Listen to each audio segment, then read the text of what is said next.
کا یہ بھروسہ ہو جائے اللہ جو چاہے جب چاہے جتنا چاہے جیسے چاہے جس کے ساتھ چاہے کر سکتا ہے، آپ ایمان کے کس لیول پہ پھر سٹینڈ کریں گے؟ کہاں کھڑے ہوں گے؟ معاشرے میں آپ کتنے بہتر انسان بن جائیں گے؟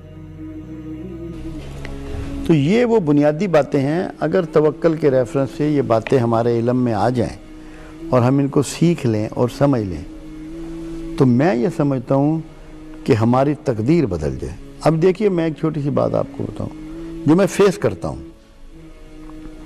میرے پاس کم و بیش 125 سے 150 آدمی روز آتا ہے اپنے مسائل کے لیے، جبکہ میں کسی کا مسئلہ حل نہیں کر سکتا. میں آپ کو بہت مزے کی بات ایک سناؤں ڈاکٹر صاحب. ایک شریف کنجائی ہوا کرتے تھے، پاکستان کا بہت بڑا نام. جی شاعر تھے، گجرات سے تعلق. ایک دن وہ اور ان کے 6 ساتھی تھے، وہ سب پی ایچ ڈی تھے اور بڑے قابل لوگ تھے. انہوں نے مجھے کہا کہ ہم نے آپ سے سوالات کرنے ہیں بہت سے. کچھ 6 گھنٹے کی یا 8 گھنٹے کی نشست رہی، بہت سے سوالات ان لوگوں نے کیے. تو شریف کنجائی صاحب مجھے کہنے لگے کہ عرفان صاحب آپ نے ڈیرا بنایا ہوا ہے، لوگ آ رہے ہیں مسائل لے کے، کیا آپ کسی کو کچھ دے سکتے ہیں؟ کیا آپ کسی کو کچھ دے سکتے ہیں؟ میں نے کہا میں تو اپنے لیے تنکا نہیں توڑ سکتا، کسی کو کیا دوں؟ یہ تو میرے اللہ کا کام ہے. میں تو کسی کو کچھ نہیں دے سکتا، دینا تو اللہ کا فنکشن ہے. میں تو اپنے لیے کچھ حاصل نہیں کر سکتا، میری حیثیت ہی کوئی نہیں. تو کہنے لگے پھر یہ سارا گھڑاک آپ نے کیوں پھیلایا ہوا ہے؟ انہوں نے بڑے نیگیٹو طریقے سے مجھے بات کی. پھر کیا ہے یہ؟ میں نے کہا میں آپ کو بتاتا ہوں یہ کیا ہے. میں نے کہا جب بندہ ہمارے پاس اپنا مسئلہ لے کے آتا ہے تو مسئلہ اتنا بڑا ہوتا ہے اور وہ شخص اتنا سا ہوتا ہے، بونا ہو چکا ہے اس مسئلے میں دب کے. میں نے کہا ہم اللہ کے ذکر سے، دعا سے، تھوڑی بہت گفتگو سے، نظر سے، توجہ سے بندے کا سائز پورا کر دیتے ہیں، اس کے اعتماد کو جگا دیتے ہیں، اس کے کانفیڈنس کو ریسٹور کر دیتے ہیں، اللہ پہ اس کا بھروسہ جما دیتے ہیں. وہ مسئلہ خود چھوٹا ہو جاتا ہے اور وہی بندہ اپنے مسئلے کو حل کر لیتا ہے.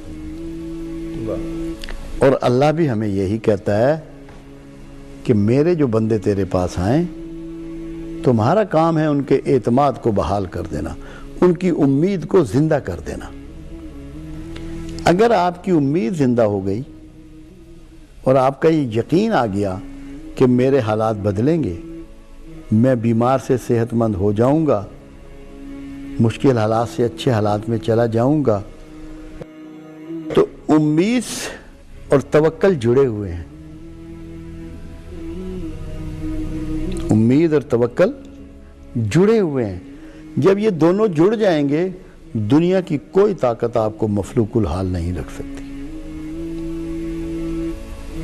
آپ کا کانفیڈنس ریسٹور ہی نہیں ہو سکتا جب تک کہ آپ کا پروردگار عالم پر بھروسہ مستحکم نہ ہو. ہمارے پاس لوگ آتے ہیں، وہ کہتے ہیں جی کسی نے رزق باندھ دیا. میں ان سے یہ کہتا ہوں کہ یہ گلاس ہے، اللہ یہ فیصلہ کرتا ہے کہ میں نے راہ وسلم کو گلاس پہنچانا ہے، اور جادوگر یہ کہتا ہے کہ میں نے یہ گلاس راہ وسلم تک نہیں پہنچنے دینا. تو اگر جادوگر اس میں کامیاب ہوتا ہے تو اتنے کمزور اللہ کا ہم نے کیا کرنا ہے؟ تو کیا ہم اسی کمزور اللہ کو پوچھتے رہیں گے کہ جو اپنے ارادے پہ کامیاب نہیں ہوا، اس کے ارادے کو کیچ کر لیا ایک جادوگر نے؟ میں نے کہا نا، جو اللہ جس کو پہنچانا چاہتا ہے وہ ہر قیمت پہ اسی کو پہنچے گا اور کوئی روکنے والا نہیں ہے. تو جادوگر تو اللہ سے طاقتور نہیں ہے. تو جب وہ طاقتور نہیں ہے تو آپ کا بگاڑ کیا لے گا؟ اب بات کہیں اور ہے، بہت ٹیکنیکل بات ہے، سمجھنے کی ضرورت ہے. ایک کلمہ ہے جو اللہ نے ہمیں تعلیم فرمایا اور وہ ہے اعوذ باللہ من الشیطان الرجیم. اے اللہ میں تیری پناہ چاہتا ہوں شیطان رجیم سے. اب سارا باطل، سارا جادو شیطانیت ہے، اس پہ یہ ساری چیزیں اثر انداز ہوں گی، وہ ان سے دکھی ہوگا جس کو اللہ اپنی پناہ میں نہ لے. اگر اللہ آپ کو اپنی پناہ میں لے لے تو آپ تو محفوظ ہو گئے شیطان سے, شیطانی قوتوں سے محفوظ ہو گئے. اس کلمے کو سمجھتے ہوئے, اس پہ اللہ پہ بھروسہ کرتے ہوئے آپ جب بھی پناہ ڈھونڈیں اللہ کی ڈھونڈیں. جب اللہ کے علاوہ کوئی بھی پناہ تلاش کریں گے تو انشاءاللہ پریشانی ہوگی. پریشانی آپ کی کوئی روک ہی نہیں سکتا. ہم نکلتے ہیں اللہ کے علاوہ پناہوں کی تلاش میں, تو آپ پناہ تلاش کرنی ہے اللہ کی. اگر اللہ کی پناہ میں آپ آ گئے, کوئی جادوگر ہو کچھ بھی ہو آپ کا بگاڑ نہیں سکتا. اس کے لیے آپ کو اللہ سے معافی طلب کرنی پڑے گی, اس کے بندوں کو معاف کرنا پڑے گا. ایسا نہ ہو, میں لوگوں سے دعا کی ایک بات کرتا ہوں کہ ہم دعا کے لیے ہاتھ اٹھاتے ہیں مگر یہ نہیں سوچتے کہ اگر میرے خلاف بھی کوئی دعا کے لیے ہاتھ اٹھے ہوئے ہیں تو میری ہاتھ اٹھانا کس کام کا. تو جب میں اپنے ہاتھ اللہ کے حضور دعا کے لیے اٹھاؤں تو جو ہاتھ میرے خلاف اٹھے ہوئے ہیں انہیں بھی تو نیچا کرواؤں, ان سے معافی مانگ لوں, ان کا اگر میں نے کوئی استحصال کیا ہے اس کا اپائے کر دوں, اس کا کوئی علاج کر دوں. تو یہ چیزیں اس طریقے سے ساری کی ساری توکل کے ساتھ جڑی ہوئی ہیں. آپ کو جو جو کلیم پروردگار عالم نے قرآن حکیم میں کیا ہے وہ عملاً ماننا پڑے گا. اگر آپ نے عملی طور پہ اس کو مان لیا تو دنیا کی کوئی طاقت آپ کو پریشان نہیں کر سکتی. ہمارے ہاں ہر آدمی اس طرح ڈپریشن کی بات کرتا ہے جیسے شوگر کی بات کرتا ہے, جیسے کسی فیشن کی بات کرتا ہے, فیشن کی طرح پھیل گیا ہے.